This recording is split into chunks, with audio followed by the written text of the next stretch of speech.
Yeah, so Cool. obviously, Nakul, going into this series, both teams are coming in on a high, right? India and England. India obviously coming on the back of that series win against Australia, which has been well documented, and England with Root back in form, returning Jofra Archer and returning what's the name? Ben Stokes. I'll edit that in. Brain freeze. Yeah, what do you think? Like, what do you think the series is gonna head towards? I think that it could well be a little bit like the reverse of the when India lost to England in 2018. Is Mhm. that we could well see some very good Test matches, but I think the final scoreline will be fairly comprehensive. But that it might be one of those series where you have to have watched the series to get a real sense of it. I think England's bowling attack, certainly England's seam attack, can challenge India. The same is true in reverse, obviously. Mhm. England will have Ben Stokes back, who is a massive balancing factor in that side. England will have Jofra Archer available, who has had success in India before, albeit in different format. And certainly looking ahead to the third test, the day-night test, no one will in any team would fancy facing Archer, Broad, Anderson, Stokes, and maybe Woakes or Curran, or some combination thereof, Mhm. under lights with a pink ball. That's not going to be easy for anybody. Equally, nobody will particularly fancy facing Jasprit Bumrah, Ishant Sharma, Mohammad Shami, Ashwin. if he's fit by then, in those conditions or in any conditions. It is a massive challenge for England. It is a much bigger challenge than the Ashes coming up later this year. It seems harsh to say that I don't think England will win a test, but India have only lost one home test in 7 years. Mhm. In 8 years, in fact, since that 2012 England. This tour. time England won, right? That's right, yeah. So it is a huge challenge. That said, there could be some very good cricket along the way. Yeah, a question I always want to ask people who follow English cricket is, and I always ask this question, and I always get proved wrong. Is this the last we've seen of the Stuart Broad Jimmy Anderson combo? We were talking about this on Guerrilla Cricket in commentary. I think we've been on Anderson retirement watch since the 13-14 Ashes, and actually he's got better and better almost every year since. Hmm. Um, I don't actually think that Anderson and Broad, except maybe that third game, that third test, the day-night test, will both play in the same test match. I think it's unlikely that England will go in with only one spinner, which is realistically the only way that can happen. I certainly don't think it's the last we've seen of Anderson and Broad. I would first firmly expect them to be opening the bowling against New Zealand when England play New Zealand this summer and against India. So no, I don't. Stuart Broad is in the form of his life, and Anderson just keeps on showing that he's a wonderful, wonderful bowler. Yeah, and from what I've heard about Stuart Broad is that he does not like being rested, right?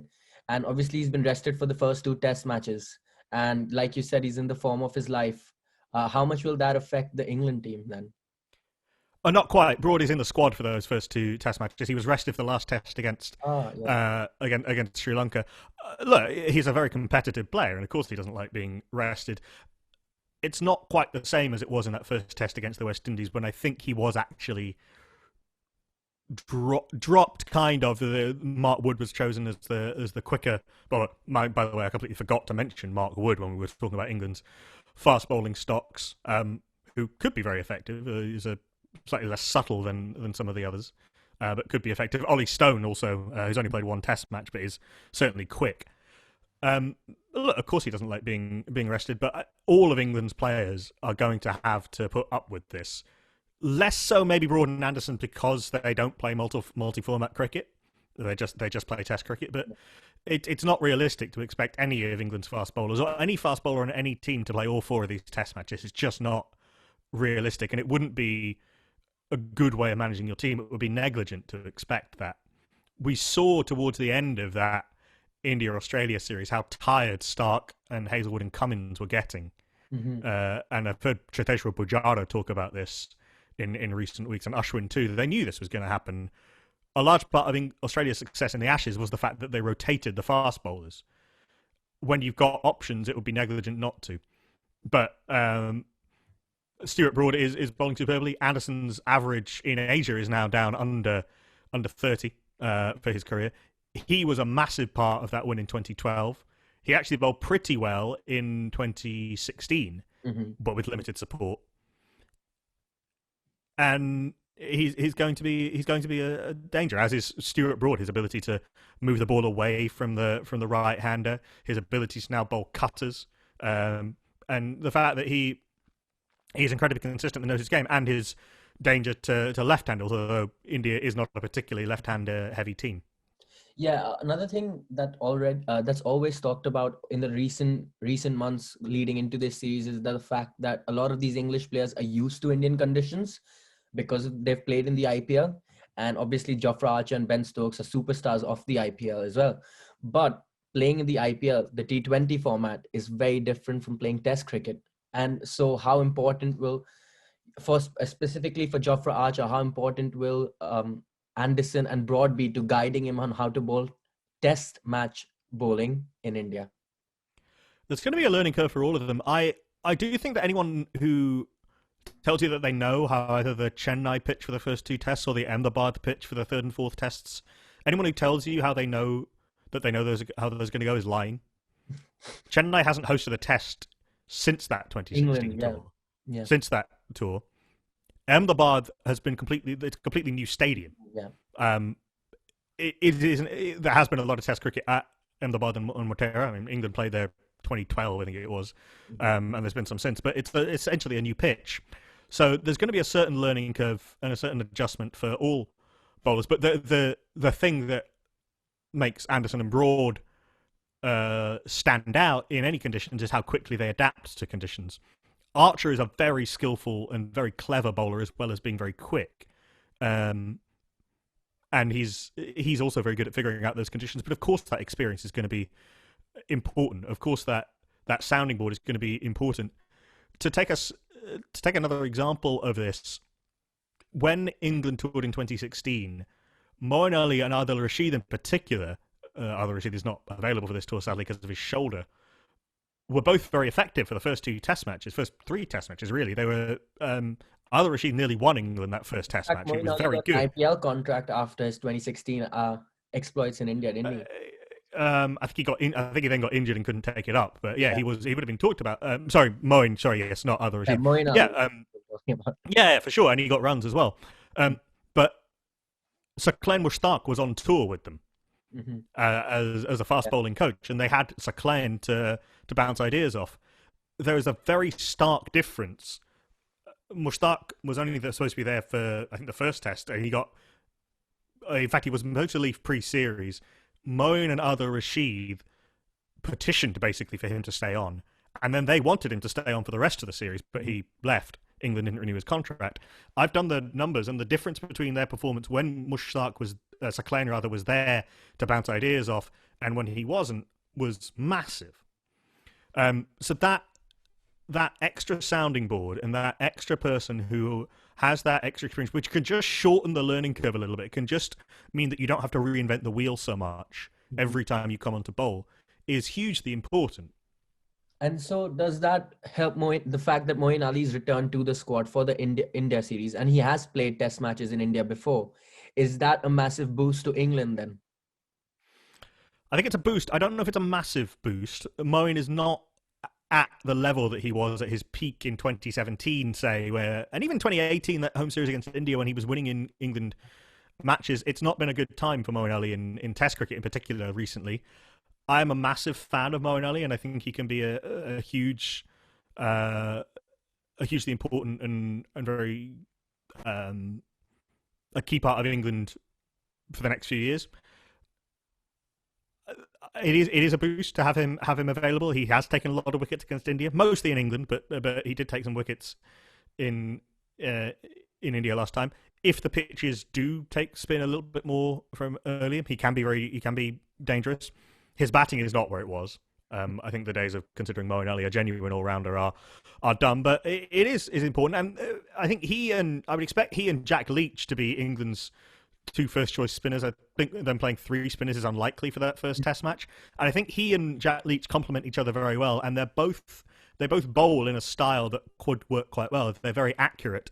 They basically try and spin the ball hard onto roughly the same spot all the time, and that can be very useful on pitches with a little bit of assistance. But that kind of brings me to my question. You mentioned Moeen Ali's batting and the fact that his batting is not where it used to be. But do you reckon he's being selected solely on his bowling over Dom Bess, or will his batting also play a part in his selection? Bess has actually batted quite well. There's a reasonable argument to say that Bess has been more effective for England as a lower order batter. I think it's a little bit harsh, but you can make the case at least. I think his bowling is what will get him the nod, and his proven record for England of taking wickets. Dom Bess really is learning his trade. He hasn't bowled as many first-class overs as most spinners have when they make their Test debut, because of the way the English pitches and English county season has gone. He's moved to Yorkshire now to try and get some more first-class experience, and that will maybe help him on a Headingley pitch that can turn, but he's still very raw, and you can see that he doesn't quite have that consistency of knowing exactly what he wants to do and how to do it when he gets to the crease at Test level. He bowls a lot of wicket-taking deliveries. He bowls a lot of very bad deliveries, and he always slightly looks like he's not quite sure what his plan is, and that takes time. Moeen Ali, is not a... I don't think, for example, that Moeen is going to have the success that Nathan Lyon had in 2017 when Australia toured, when he was excellent throughout that tour. But I think he can be very useful. And so I want to move the conversation from there towards the Indian bowling lineup a little more, so I can compare the two. India's premier fast bowler, Jasprit Bumrah, is yet to play a Test match in India, as Ishant Sharma, who's returned to the squad, has over 90 Test matches under his belt. How important will his experience be and his advice be to Jasprit Bumrah while playing a Test match against England? Bumrah's another one who you can definitely say is a bowler who adapts very quickly to conditions. It is strange, and it also is a sign of India's strength that Bumrah has almost not been needed to play a home Test through his career thus far. Ishant Sharma has been the leader of the attack for the last few years. Since this attack has really come into its own, Ishant Sharma has been an attack leader. I think there's an argument to be made. He's been bowling the best he's ever bowled in his career since 2017 onwards. I think his numbers are phenomenal going last. It's a very clear argument. It's almost indisputable that he's been at his best in the last 2 years. Obviously helped by the fact he's not having to carry the entire burden of it alone. And the same goes for Ashwin and Jadeja, by the way. Their numbers in India were always good. And I did some analysis on this last year. Ashwin and Jadeja in India against other spinners in India, and this includes some Sri Lankan spinners, but certainly it would include Nathan Lyon. It would include I think Simon Harmer toured and Keshav Maharaj, Virat, maybe. I think Rangana Herath, and if you're Dilron Pereira. Sadly, not Yasir Shah because, we know why. Let's not go there again. But there's some not necessarily world-class spinners, but some decent spinners. Ashwin and Jadeja, depending on the metric, are better than other spinners in India. Actually, this includes some Indian spinners too, by between a quarter and a third, looking at averages and strike rates and economy rates. They are, as every bit as good as Anderson is when conditions are in his favour, every bit as lethal as he is, not just good, but lethal. Ashwin and Jadeja are in India. And a significant part of that, I think, has been the fact that they have that support. They're part of a well-rounded attack, which means that they don't have to bowl all of the overs. They don't have to take all of the wicket-taking burden. Not to overwhelm people with stats, but India's seam attack at home and India's spin attack at home are roughly equal over the last few years in terms of wickets taken and average. So all of that comes together. But we're going back to the point about Ishant Sharma. Yeah, he has been the attack leader, and his experience and his nous, and the fact that again he isn't having to learn it from first principles every time does make a difference. I would expect Ishant and Bumrah to be the two Indian fast bowlers in the first test. Again, I wouldn't expect either of them to play all four test matches. And India do have, you've got Mohammad Siraj, who did so well in Australia as a potential backup option. Umesh and Shami might be fit at some point. And Umesh's numbers in India recently have been phenomenal. And But it will be a help. That said, I don't know. I don't think Jasprit Bumrah needs all that much help. yeah, so obviously you mentioned the bowlers that India has. Of course, Hardik Pandya has been added to the squad. Now, at this point, I'm leaning towards the fact that I think he's picked in the squad as a batsman. I don't think he'll be bowling at all. If at max, he'll be bowling 3 or 4 overs. But that again begs the question: will India go with a five-bowler strategy with Washington Sundar playing at seven because there is no Jadeja, and then play three seamers along? So basically, Siraj alongside Anishan Sharma and Jasprit Bumrah, or would you go with four bowlers and seven batsmen? Virat Kohli has confirmed, I think, when the squad was announced, that Hardik has been picked as a batter, Yeah. and I suspect will be the spare batter in the squad. Hardik Pandya is a devastating lower order batter, and I think certainly come away series, and perhaps you might see this in England, he, Pant and Jadeja could form that 6, 7, 8, and those three coming in at 250 for 5 or whatever, or something would be devastating, particularly if. But I think that relies on Hardik being able to bowl. I actually think that India will go in with 5 bowlers but 3 spinners. Oh, okay. That's the talk that I've heard. I think again because of historical performances at Chennai, where I don't believe this will be a pitch that you sometimes see at Chennai where it'll turn from ball one, but it will turn at some point. The fact that Washington Sundar is basically a batting all-rounder in first-class cricket, averages 32 with the bat and 28 with the ball.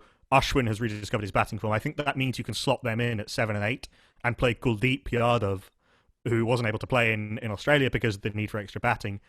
That's a very well-balanced spin attack, all of whom to some extent can turn the ball both ways. Obviously, Kuldeep can genuinely turn the ball both ways, has a very good googly as well as his stock ball, which turns into the right-hander. Ashwin has that ability, has that carrying ball, he has that front-of-the-hand leg breaky ball sometimes. Washington Sundar can get the ball to go away, and then play Ashant and Jasprit Bumrah. I suspect that will be the Indian attack going into that first test. So simply put, at this point, if you had to rate both the bowling attacks, which one would you say is the better attack going into the series? You'd have to say India's spin attack is some way ahead of most teams in the world. I would say. And we talked about the numbers of Ashwin and Jadeja in the equivalent conditions, and it's important to note that it's not that this kind of false notion, and it's just as equally false to say that Anderson is only effective in conditions tailor made for him. He's bowling in the exact same conditions that others are, and is outperforming them. Not quite to the same level, but he is outperforming them just as Ashwin and Jadeja are. Even if Adil Rashid were fit, I think Adil and Moeen would not be at the level of Ashwin and Jadeja. You can have the debate about Kuldeep, but he's been very effective. The seam attacks are relatively well balanced, and certainly Stokes is is something that India can't replicate, even with Hardik at his best. But I think when you balance it, the fact that the seam attacks are roughly equal, you could have very good arguments, and I'm excited to see both of them. So Archer and Bumrah bowling in the same Test match is mouthwatering. It really is. Even aside from the other very good bowlers, but Ashwin and Jadeja are several levels ahead of Leach and Moeen and Bess if they go over there, which I don't think they will. So India have the edge on that front. Yeah, and so now moving towards the batting, obviously opening's been a position that both India and England have struggled with in recent times. India started the Test series against Australia with Prithvi Shaw and Mayank Agrawal, ended the series with Gill and Rohit Sharma, who I suspect, at least for the next couple of years, will be the opening pair for India. England, meanwhile, you need to tell me more about England's opening slots and how can England do well in India with the openers. England hit on a top 3 strategy through the last year. It has been an issue. since Alistair Cook retired, and actually before Alistair Cook retired, um, the opening slot. But I think that Dominic Sibley and Rory Burns and Zach Crawley have seem well balanced as a top three, and they seem to complement each other very well, and have all scored big hundreds, all have the ability to back time. That is probably more necessary in England than it is anywhere else because of how difficult it is, particularly to open the batting in England in the last few years. Dominic Sibley is a very good example of this. He has changed his game and evolved his game to match the specific challenges of being an opening batter in England, where the ball is moving almost all the time. Mm-hmm. He is extremely watchful outside off stump. He does not care about leaving deliveries outside off stump and how slowly he scores. You know, you could take Pujara as another example of that. Where he has struggled is he's not as good through the offside as some because of his setup. You know, there's no perfect batting technique, and he has struggled in the past to score runs consistently against spin. That said, he did show significant signs of having found a method in that last innings in Sri Lanka, where wickets were falling and the pitch was turning sharply and the bounce was a bit variable, and he found ways of being able to not just survive but score. That is a very good sign for England. Rory Burns is coming back into this team after paternity leave. I suspect that, and he has he's had some good series and some bad series, but I believe that he and Dominic Sibley have both come off very successful first-class records. Mm-hmm. In Burns' case, over a number of years. So I think Burns was part of the squad that toured in 2016, if I'm correct, right? I don't think he was. He certainly didn't play. He would have been in the county championship at the time. The England openers then, it started off with Alistair Cook and Ben Duckett very briefly, and then he got moved down to number 4 and then out of the team. Hasib Hamid was in. Hamid was there. Yeah, he made his debut that series, didn't he? He did and did very well, and then got injured and has had a torrid time since, and has been trying to rebuild his career. And Keaton Jennings, who is that's the one. Who scored 100 on debut, and is actually very good at playing spin in subcontinental conditions, and has done well in Sri Lanka, but has found himself out of favour. Certainly, he got exposed in England since then. But it will be the worry would have been that neither Crawley nor Sibley had scored any runs at all up until that last innings. Both of them struggled against Sri Lanka, particularly Lasith Mbaldenia, their premier spinner, the left arm spinner, who has that ability to bowl consistently on a good line of length and challenge both edges of the bat, because the classic Which case is what of Ashwin will be doing, right? Exactly. Yeah, and Ashwin bowls very straight. Challenging both edges. Some balls turn, some balls don't. He gets a little bit of bounce, but Sibley found a method. Burns, I think, will slot in as his opening partner, and Zach Crawley moved down to number 3. Crawley didn't have a great time in Sri Lanka. Has scored runs against Yasir Shah. Scored a big double 100 last time. Sweeps the ball, sweeps well, not as well as Joe Root, but he does sweep well, and he reverse sweeps well. And all three of them, I think, are very well set up against playing seam bowling. Of course, India's seam attack is very good, but it's not a sort of cheat code. So I think I think both sides are looking more settled at the top of the order than they have been for a while. Mm-hmm. And you slightly touched upon it there with Joe Root and his sweep. Obviously, that was his undoing when they came to India last in 2016. And I'm sure we've spoken about this off camera as well, that his stats since that series, he has the best average for any player sweeping. He averages 300 while sweeping. And how important will that be going into this series? And also the fact that he got 200s, a big double 100 as well in Sri Lanka. And he's back looks like he's back to his best. Yeah, it's massive. You can make the argument as to whether Ben Stokes or Joe Root is England's best batter, but it's between the two of them. Having them both fit and firing is good. Joe Root was superb in Sri Lanka, with not just with that sweep shot, but what I liked a lot about how Joe Root was playing is that when he couldn't sweep, he got right back on his stumps and he cuts well, he pulls well. He's able to get runs off balls that other players can only defend. The classic thing about Joe Root, it's almost a cliche now, is that you look away for 10 minutes and suddenly he's on 30 and you don't know how it happened. He's got this ability to just score runs off good deliveries, which is massive, particularly against spin bowlers. And he almost never gets caught on the crease. That'll be more difficult against Ashwin in particular, and Kuldeep to some extent, because they can they can loop the ball and they can flight the ball and they can mess with batters' lengths. But Joe Root reads length very well. And on the sweep, yeah, he didn't get out against Lasith Mbaldenia playing that sweep shot, and he scored at well over a run a ball. I think a run and a half a ball with it. He's only been dismissed once playing the sweep shot. It's not only that he averages 300, he almost never gets out to it. Yeah. But, it is Ashwin and Jadeja and Kuldeep and Washington and Akshar Patel if he plays at some point. Which I don't think he will, but maybe. I have my doubts of that as well. But anyway, India's bowling group will have been looking at how to stop Joe Root playing the sweep, and how to stop him scoring so heavily off the sweep, and how to make him play other shots. How you do that? Do you need to bowl you probably Ashwin's straighter line might help. The fact that it becomes harder to sweep from the stumps. You can set different fields. You can try and get more loop on the ball. You can go round the wicket and fire it in a little bit flatter. There's lots of things you can do. What Sri Lanka tried was to drag their length back, but then he goes back so much. What he doesn't do is jab from the crease and try and play defensively and hope. He doesn't come down the track very much, but that's fine also. But he's got a very clear method when playing spin, and he knows his game so super well against spin, and he plays it. He's been superb, and he was excellent in Sri Lanka and really good to watch, and has how he planned his innings. And it's also, he's playing with a smile on his face again, which is a bit of a cliche, but Joe Root looked like the captaincy was wearing him down a little bit, as can happen. But he's got that energy back, and he's someone who's very difficult to stop scoring when he gets going. And you touched upon how important field settings will be to stop him scoring, right? We saw with the India-Australia series, Ajinkya Rahane's captaincy was exemplary. Of course, captaining 3 tests is very different from captaining for over a long period of time. And how important will Kohli's captaincy be? Because we saw players express themselves under Rahane when Kohli left. The other players stepped up. And you saw a lot more dialogue between the players while trying to set fields.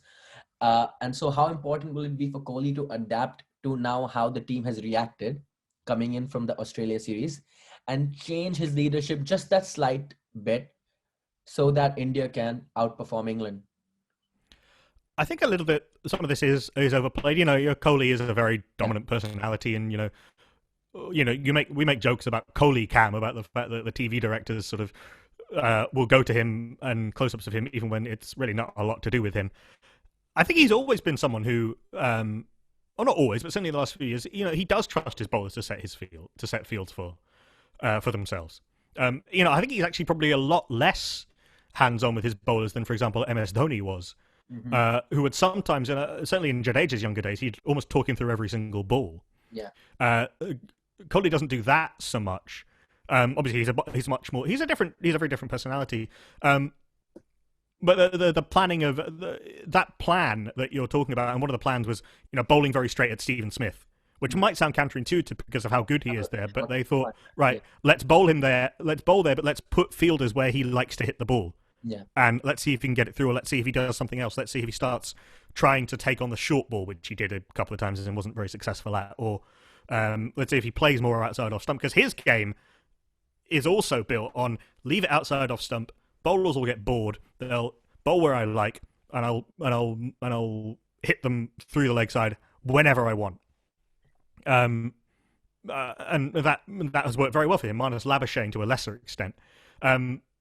But again, someone like Joe Root, who has this very clear method, it is going to be interesting to see how India try and combat him. And the same goes for Dominic Sibley, who also likes to leave the ball outside off stump a lot and then play through the leg side more.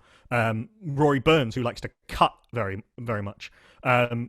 Crawley is very nimble on his feet for a guy that tall. Butler's very difficult to stop scoring. Obviously, he's only available for the first test.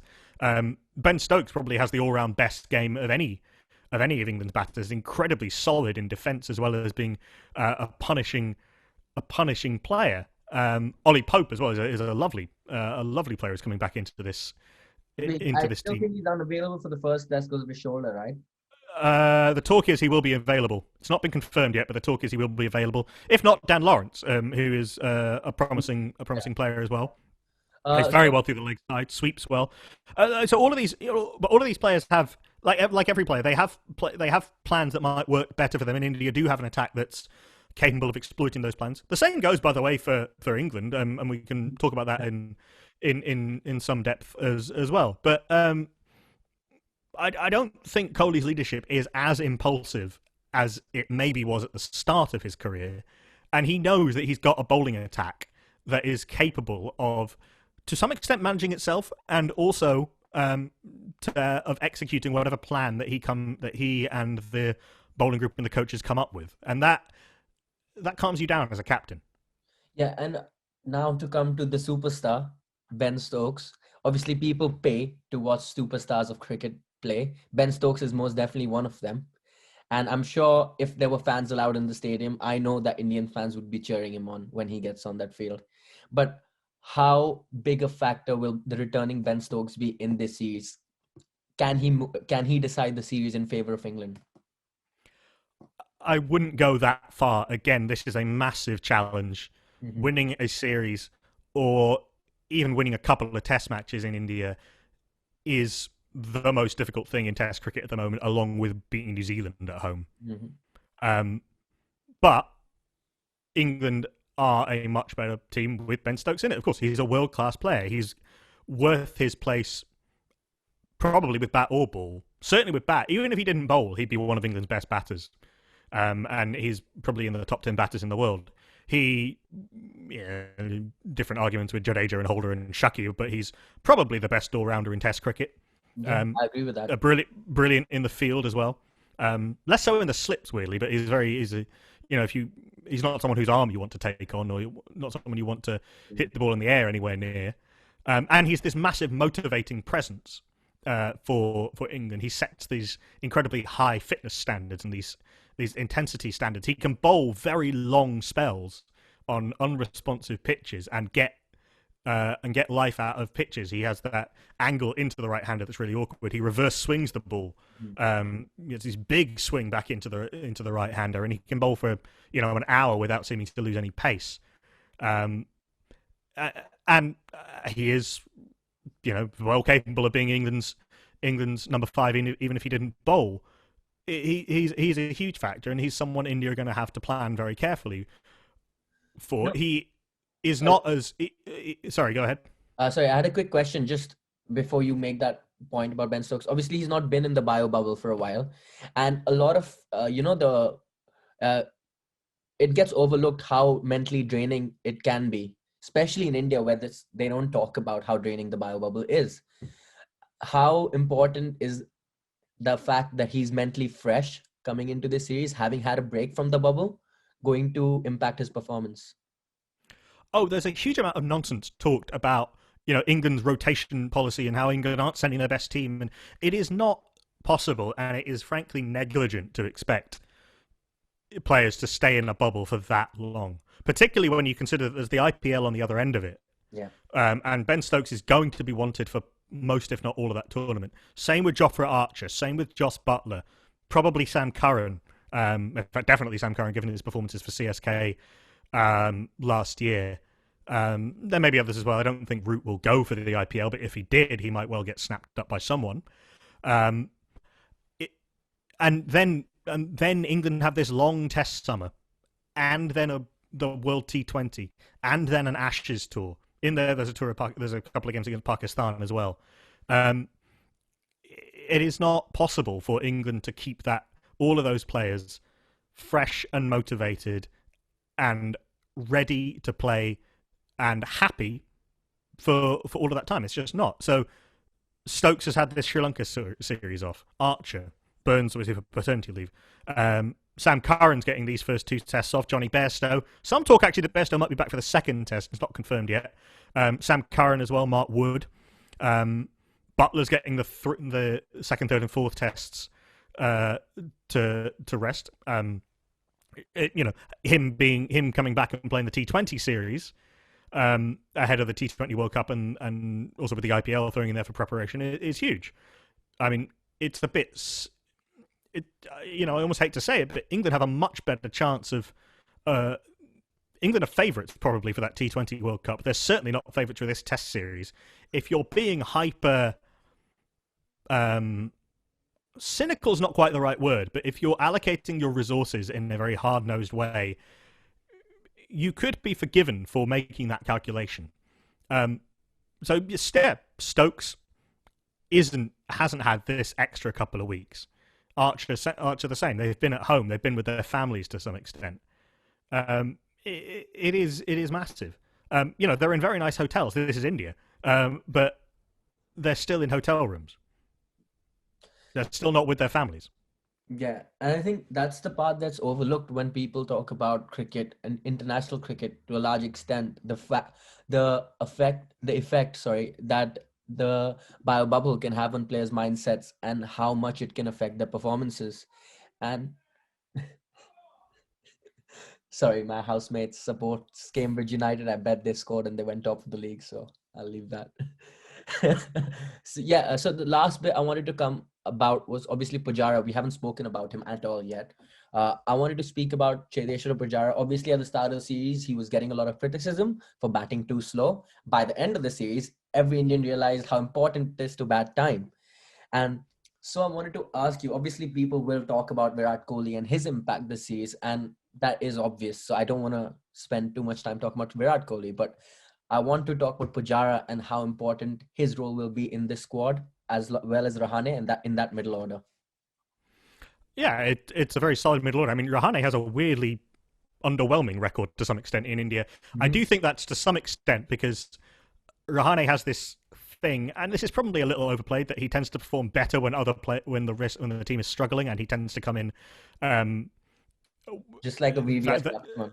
A little bit. I mean, I think it's overplayed, but his record is better away from home, for sure. Cheteshwar Pujara has had a lot of success against England before, and the fact that you have to bowl a really good ball, or more likely a series of really good balls to get him out. He does have this thing where, he'll get one unplayable ball a series. I remember we saw that delivery that Josh Hazelwood bowled to him. I remember James Anderson doing him at Lord's with a nigh unplayable delivery. There's two deliveries that Dale Steyn bowled to him on successive tours of South Africa that go and watch them on YouTube. Unbelievable. But the fact that it takes a ball like that to get him out a lot of the time. And it's underlooked also how good he is against spin. We talked about how... he loves using his feet. He doesn't sweep, but he loves using his feet. He comes down the track, and if it's a fraction short, which you can generate more of by coming down the track, he comes down the track a lot more than Virat Kohli does, for example. Yeah. He's incredible at going back and cutting. He's very much like Virat. Talked about Root using the crease and not getting caught on the crease. And what I mean by that is that if you go forward, you go right forward and smother the spin and essentially take the spin out of the equation, or you go right back, give yourself as much time as possible to play and place the ball. And what you're not doing is lunging for the ball and trying to guess and trying to cover where the ball's going to turn and having the ball hit you in uncomfortable areas. And it can mess with the bowler's length. He's brilliant. Chedeshwar Pujara is brilliant at that. He averages 72 against spin in the last few years in Test cricket, which I think maybe for someone who scored a decent number of runs, the most of any Test batter. It's certainly right up there. It's more than any number of very, very good players. So it's not that he doesn't score runs. He adapts himself to the needs of the situation, and he can bat all day and all night and not care. He can get hit on the body. He doesn't. It's not that he doesn't care. Obviously, it's not pleasant. But if he thinks I'm going to get hit on the body, but I might get hit on the gloves and get out, he'll take the hit on the body. And he's a phenomenal player. And he is someone who will take a huge amount of planning to have to be successful against. And he doesn't have that desire to dominate from the start, which can be exploited. I don't think it should be ignored how Kohli back in the Indian team obviously also takes a lot of pressure off Pujara and Rahane, and puts a lot of pressure on England, particularly given how successful Kohli has been against England, both in India in 2016 and in England in 2018. And then also batting now behind a relatively established, certainly Rohit Sharma and Shubman Gill look fairly like they will be India's opening partnership for a little while to come. Rohit's got an incredible record at home, opening the batting. Gill's actually never played in India yet, but is a class act. Yeah, but his domestic Clearly, record in India is brilliant, so I'm not as worried about Gill because yeah, sure, and he's got a range of strokes that makes him very difficult to stop scoring. Pujara was already a world class player when batting behind a sort of revolving door at the top of the order. And we also the other guy we haven't talked about, Rishabh Pant, yeah, I was going to who come is to that. So what I wanted to ask you is obviously Rishabh Pant at 6, overseas conditions, slots in, does well, no questions asked. But in India, his keeping comes under scrutiny, especially with the turning ball because he misses. He can't keep as well as Riddhiman Saha, who's by far India's best wicketkeeper, just solely wicket keeping. And I don't think there can be any doubt in that. But the fact that he had that game-changing series in Australia and his confidence must be at an all-time high. Do you keep him first batting in the squad, or would you play Riddhiman Saha as wicketkeeper? Because in India, it's very important to keep well. it's an age-old debate, isn't it, in Test cricket? And people talk about this as going back to Adam Gilchrist. It goes way back before then. I've been doing some research about this. England were trying to work out whether to pick the quote-unquote best keeper or regardless of batting, through the 90s with Jack Russell and Alex Stewart, through the 70s to a lesser extent with Alan Knott and Bob Taylor. It goes way back to the 30s. Other teams have had to make this calculation. It turns out it's very difficult to make that calculation. I've asked stats people to try and work out whether that calculus, and it's actually quite difficult to work out. It's very messy. Rishabh Pant is a match winner with the bat. Riddhiman Saha, by his own admission, is not, and is never going to be. He is a world-class wicketkeeper, very possibly the very best pure wicketkeeper in world cricket. Having said, although we will see Ben Foakes come in for the second, third, and fourth test, and he's a wonderful wicketkeeper up to the stumps as well. But Rishabh Pant's ability to change a game, to win you a game, just frankly, forget all the stylistic things, to score runs heavily and score runs quickly as well. It's not easy to do both of those things at the same time, but he's done it. I remember he had a Ranji Trophy season a few years ago where he averaged over 100 and had a strike rate of over 100. Yeah, he's the kind of guy who can get 100 in a session and you wouldn't even realize he's got 100. He can. Yeah, pretty much. Pretty much. And bowlers, can't he? Yes, he can. No one. India have fallen into this trap before with Rishabh Pant of picking a team that's based on what happens if the top order fails. I think they did it in the World Cup to some extent, certainly for the first part of that World Cup. But equally, you pick that. You have a very strong top 5, and then you have a batter who is capable of being in that number 6 position, regardless of whether or not he's keeping, and can score runs very, very quickly. And also he can adapt his game. Like we saw that the first part of that Brisbane innings. He picked his moment to attack. For sure. He's not this mindless hitter that people think he is. He's a quality player. I don't think there is a debate anymore. I probably would have leaned towards Rishabh Pant anyway. Mm-hmm. But I don't think there's a debate anymore after those Sydney and Brisbane innings. So in 2018-19, of course, after the Australia series, he did well there as well. And I think he got 100 in England in 2018 as well. At the time, everyone thought, okay, now this is Rishabh Pant's moment. He's got this. But obviously the team management didn't deal with him really well. It was always mixed signals between him and Saha. And sometimes Saha would be picked, sometimes Pant would be picked, which really affected his confidence. And I was watching an ESPN Cricket Info documentary which spoke about how it kind of affected his confidence to a point where people would have to come out publicly and defend Rishabh Pant, including Rohit Sharma, Virat Kohli, even Pujara has done it in the past. But this time, how important is it from the team management's perspective to let him ride this high and not drop him? Because it's difficult for a player to get mixed signals, especially when you're on top of your game. Yeah, I think India have not managed Rishabh Pant that well. I think India almost don't realise what they have with Rishabh Pant, which is a match winner. They have a wonderful, wonderful player who can do things that other players cannot do. And players like that, there's never been any suggestion that Rishabh Pant is a bad trainer, that he's a bad teammate, that he's not receptive to advice.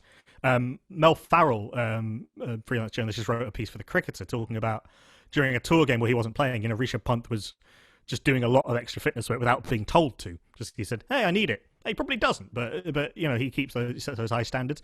His wicket keeping is a work in progress, and I think it's got a bit better against spin. More behind the scenes. Yeah, and wicket keeping is one of those skills. We've seen this with Joss Buttler, who had a very good series in Sri Lanka. We've seen this with Matt Pryor, Mahendra Singh Dhoni to some extent. He has his own. But it was something he worked on. Wicket keeping is one of the very few skills in cricket that you can get better at just by pure repetition, and isn't reliant on other factors so much. He's a decent keeper. He's borderline probably in terms of against a quote unquote mythical average keeper. He can make himself a better keeper than he is, and that journey is already starting.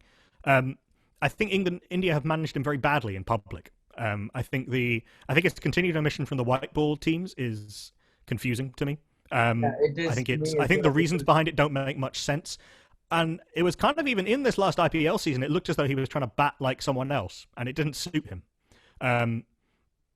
I hope, and you can never quite know, but I hope that there has been a change in how India are going to manage him, and just let him be, and let him bat, and not treat him like, not fall into that trap of treating him as every time he gets out it's wasted talent, or every time he plays an attacking shot that doesn't work out well. What are you doing? You're whatever.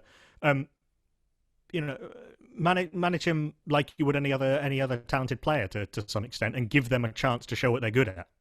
Yeah, and I think his test, and sadly, and it is true that how he does in this test series will decide if he will be in the white ball tours, because India, with KL Rahul taking up the gloves, he's been doing well batting and keeping. So they don't really have a reason to stop KL Rahul from keeping, unless, Pant has an exceptional series. He needs to be literally banging on that door to make that. Yeah, although there is a question then of rotation as well, because India's season is almost as brutal as England's in terms of multi-format, and then the IPL, and then touring, then the World Cup. So that might come into it as well, which actually might play in KL Rahul and Sanju Samson's favour. Mm-hmm. I don't see any reason why you can't play KL Rahul at the top of the order as a batter and Rishabh Pant in the middle order. I think Rishabh Pant is probably a better option than, let's say, Manish Pande or whoever else is going to come in that middle order, Shreyas Iyer, who bats in a different position, or whoever else you might wish to pick. I personally think that Rishabh Pant should be an automatic selection, rotation and injury notwithstanding, and those are factors. But I think he should be the default option in all formats. But hopefully time will tell how India manage him and how it goes. But last thing before we end this, I wanted to ask you, what's your prediction for the Test series? I hate predicting whitewashes. I never like predicting whitewashes. It's incredible. It seems disrespectful, even though I have said it, I think England winning a Test match will be a big deal. I will go for 3-0. I don't know where that draw's coming, but I'll go for 3-0 India, which would take India into the World Test Championship final alongside New Zealand, which does look like the favourites. So the way that England need to win 3 or 4-0 in India to guarantee making the World Test Championship final, which would be massively unlikely. India need to win by 2 clear tests to make the World Test Championship final, guaranteed, against probably New Zealand, maybe Australia if they do well in South Africa. And that's no small thing, making the World Test Championship final. So my prediction, such as it is, 3-0 India. Let's hope that happens then. Thanks for joining me, Nakul. Really appreciate your time. Thank you very much, Virat. Cheers.